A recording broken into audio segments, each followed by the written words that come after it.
On voit depuis pas mal d'années qu'on perd en taux de matière organique. Sur certaines parcelles, on arrive à des soucis de battance, donc qui est lié à la structure du sol et qui est directement lié au taux de matière organique.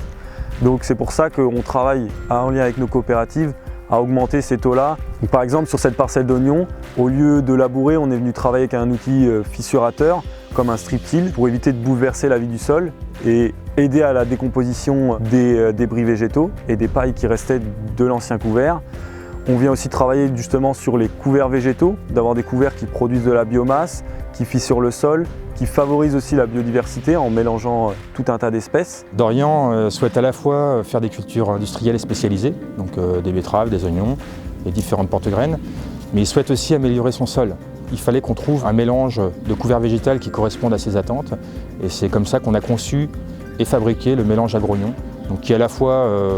fait une bonne biomasse, mais en même temps une biomasse qui va pouvoir se dégrader et être bénéfique pour la culture de printemps à suivre, ce qui est en général le compromis difficile à trouver entre des couverts à faible développement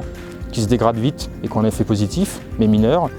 et des couverts à fort développement mais qui sont indigestes et qui n'amènent rien à la culture qui suit. Voilà, avec la coopérative aussi Axéral, on mène des essais sur céréales, donc orge, blé dur et blé tendre, sur